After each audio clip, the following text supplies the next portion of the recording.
c'est Faites-vous confiance à l'hôpital public. C'est une matinale spéciale sur France Bleu Armorique au CHU de Rennes. L'occasion de vous demander ce que vous pensez de l'hôpital. Est-ce que vous vous sentez correctement pris en charge, bien accueilli, ou bien ressentez-vous à votre niveau les restrictions budgétaires ou le manque de moyens que dénoncent les syndicats?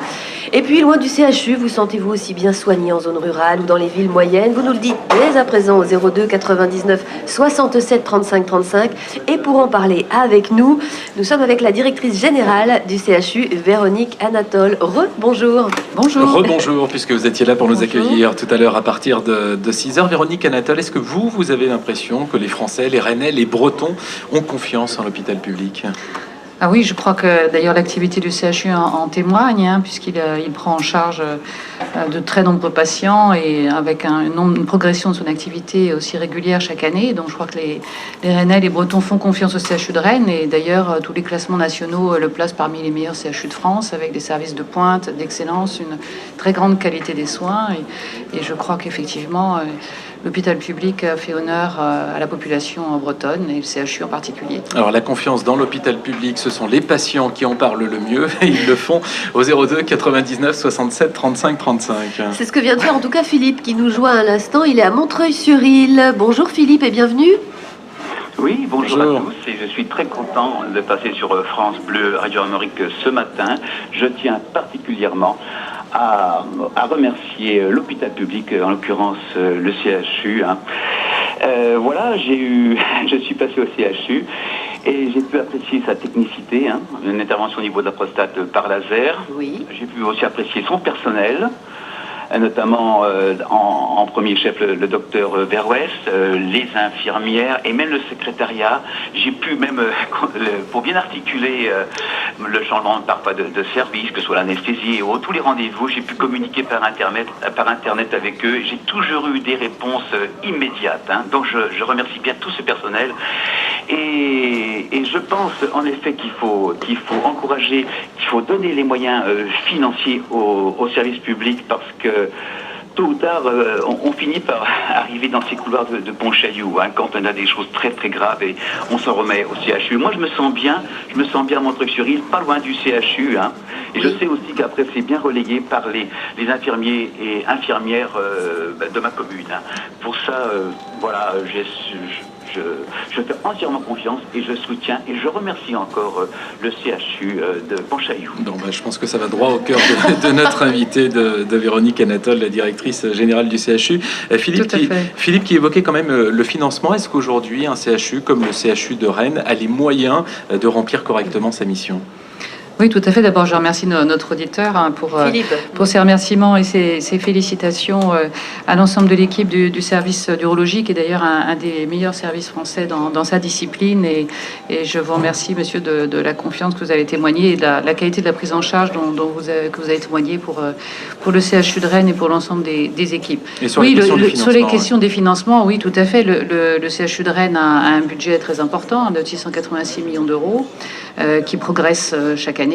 Alors bien évidemment, en tant que gestionnaire de l'argent public, nous devons de gérer au mieux ce budget et ses dépenses, et veiller à faire en sorte que chaque euro soit bien dépensé. Globalement, nous sommes très attentifs également aux moyens nécessaires pour le fonctionnement des services, qu'il s'agisse des moyens en personnel ou des moyens pour le matériel médical ou pour l'ensemble des besoins nécessaires financiers des services. Et nous veillons aussi à faire en sorte que lorsqu'il y a des économies à faire, elles puissent aussi se réaliser, ce qui est le cas par exemple sur certains médicaments où nous avons des progrès à faire en France globalement, par exemple pour maîtriser un certain nombre de dépenses, antibiotiques ou autres. Et donc il faut veiller en permanence à cet équilibre entre la bonne gestion des moyens et puis la nécessité que l'ensemble des services de soins puissent avoir l'ensemble des moyens nécessaires pour le bon fonctionnement et la qualité de la prise en charge. Vous parliez des médicaments, Véronique Anatole. Est-ce qu'un hôpital peut assurer les mêmes soins à tout le monde aujourd'hui ? Je pense notamment à ces médicaments qui coûtent de plus en plus cher, particulièrement dans le traitement des cancers. Est-ce qu'on va se diriger petit à petit vers des thérapies qui seront réservées à certains et pas à d'autres ? Non, en tout cas pas en France. Enfin, je crois que la France peut s'enorgueillir d'avoir un système public avec un financement socialisé qui permet l'égalité d'accès aux soins de tous, que ce soit effectivement aux médicaments innovants ou à l'ensemble des soins plus courants, qu'il s'agisse de l'urgence ou qu'il s'agisse des soins très spécialisés et de l'innovation en matière thérapeutique et médicamenteuse. Aujourd'hui, au CHU, l'ensemble des patients peuvent bénéficier de l'accès aux nouvelles molécules, aux nouvelles thérapeutiques, en totale égalité de prise en charge. Et je crois que c'est vraiment un atout considérable du système de santé français et public, qui est d'ailleurs reconnu comme un des meilleurs systèmes au monde.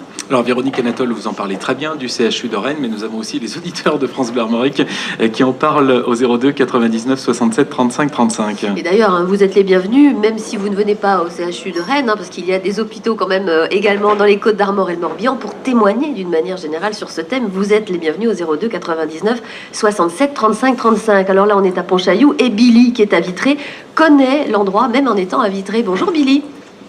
Bonjour. Bonjour. Et bienvenue. Merci. Quel est votre commentaire alors sur ce CHU de Pontchaillou que vous connaissez Oui, j'ai eu un problème respiratoire. Et donc, habitant à Vitré, je suis allé chez mon médecin. Mon médecin, voyant l'état du bonhomme, il a dit tu vas chez le cardiologue. Le cardiologue m'a dit c'est tout de suite aux urgences à Vitré. Oui. À Vitré, bon, ils ont été francs et ils m'ont branché partout. Et ils ont dit non, c'est pas du travail pour nous, on n'a pas ce qu'il faut. Donc, on vous envoie à Pontchaillou. Bon, Oui. D'accord. Et à Pontchaillou, moi, ce que j'ai apprécié, c'est qu'ils parlent comme nous. Ils n'ont pas employé des grands mots. Les gens parlent comme vous, c'est ce que on n'a pas très bien. Vous avez dit les gens parlent comme vous, c'est ça. Voilà, et puis ils ont des mots comme nous. C'est-à-dire que ils ont fini par me faire un choc électrique. Je crois bien que c'est ce qui m'a sauvé la vie d'ailleurs. Oui.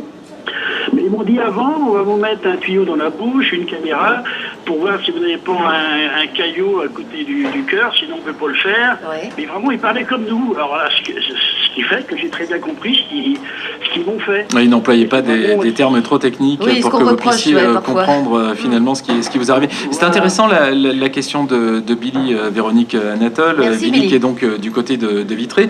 Est-ce qu'on est aussi bien soigné dans toute la Bretagne qu'à Rennes ? Oui, en tout cas, nous travaillons entre hôpitaux publics, d'ailleurs de manière très, très solidaire, puisque nous sommes en train de constituer un groupement hospitalier de territoire, d'ailleurs avec l'hôpital de Vitré, mais aussi Fougères, Redon et d'autres établissements de proximité, pour s'assurer effectivement, en organisant les filières de prise en charge, puisqu'évidemment tout ne peut pas être fait à Vitré, et c'est normal, mais il est important pour un patient qui est pris en charge en urgence à Vitré de pouvoir très rapidement être orienté, si besoin, et pris en charge, comme ça a été le cas pour ce monsieur, et je remercie monsieur de votre témoignage.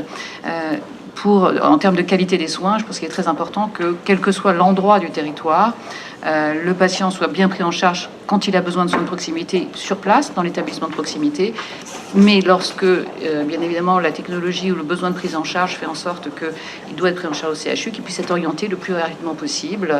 Et je crois bien qu'il y a même des médecins du CHU qui vont travailler dans d'autres hôpitaux. Nous avons une politique très active qui est soutenue déjà par l'ARS de Bretagne de soutien aux hôpitaux, aux centres hospitaliers de proximité. Nous avons plus d'une trentaine d'assistants spécialistes, de médecins qui viennent travailler effectivement sur ces établissements, qu'il s'agisse d'ailleurs d'établissements du département ou même également des centres hospitaliers de référence comme Vannes, comme Saint-Brieuc, comme Saint-Malo ou Lorient. Et c'est notre rôle de CHU aussi de venir en soutien pour faire en sorte qu'il y ait suffisamment de médecins dans ces établissements qualifiés pour assurer une qualité des soins également dans ces hôpitaux. Allez, un dernier détour par le 02 99 67 35 35. On est avec Françoise qui est à Cancale et qui souhaite témoigner sur ce thème. Faites-vous confiance à l'hôpital public. Bonjour Françoise. Oui, bonjour. Bonjour. Et bienvenue, on est effectivement en direct au CHU de Pontchaillou, on est dans le hall d'accueil de l'établissement. Vous connaissez peut-être un autre hôpital en étant à Cancale? Je suis nouvelle à Cancale et donc j'ai voulu me faire opérer d'une prothèse de hanche le plus tôt possible et le plus près possible. Oui. Donc j'ai choisi une clinique près de Saint-Malo. Oui. Et je pensais être vraiment prise en considération dans une clinique. Oui. Et apparemment non. Alors tout ce qui s'est passé à la clinique s'est bien passé. Mais au bout de 4 jours, on vous dit vous rentrez chez vous. Et c'est là que commence le problème. Vous auriez voulu rester plus longtemps, en fait, c'est ça? Voilà, j'ai dit au chirurgien que j'aurais aimé quand même rester un peu plus longtemps. Il m'a dit non, vous marchez bien sans canne dans le couloir, là, 3 mètres, voilà, vous rentrez chez vous. Et donc, je suis rentrée. J'ai passé 1 semaine chez moi à ne pas dormir la nuit, à ne pas manger, avec des nausées qui sont restées pendant au moins 1 mois et demi. Franchement, ça a été atroce. Et je trouve que de sortir au bout de 4 jours, en ne prenant pas compte de la spécificité de la personne, parce qu'il savait très bien que j'étais à bout de souffle avant l'intervention. Et donc, il aurait pu prendre ça en considération et soit m'ordonner un traitement après. Donc, pas mais du vous tout. auriez préféré, évidemment, Françoise, rester un petit peu plus longtemps. Alors là, on parle d'une clinique. Hein, merci beaucoup de votre témoignage, Françoise. Mais à l'hôpital, est-ce que c'est aussi une tendance de fond d'aller vers des séjours de plus en plus courts?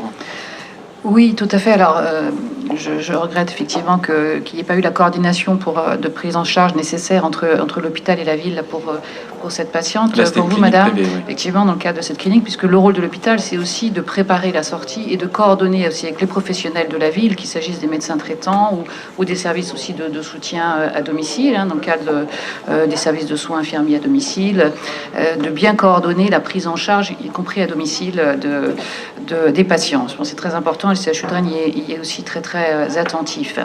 Mais les durées de séjour, effectivement, globalement, diminuent à l'hôpital. C'est le fruit de l'évolution de la technologie aussi, hein, des prises en charge et des thérapeutiques qui font que nous n'avons plus besoin de garder à l'hôpital des patients qui ont eu une prise en charge hospitalière sur un temps qui correspond à leurs besoins de prise en charge médicale. Mais des patients qui se sentent un peu mis à la porte, vous l'avez entendu. Oui, ouais. Tout à fait. Et là, effectivement, là où il y a progressé plus globalement dans le système de santé français, c'est dans cette coordination que j'évoquais entre l'hôpital et la ville, dans la préparation de la sortie et dans l'articulation des professionnels.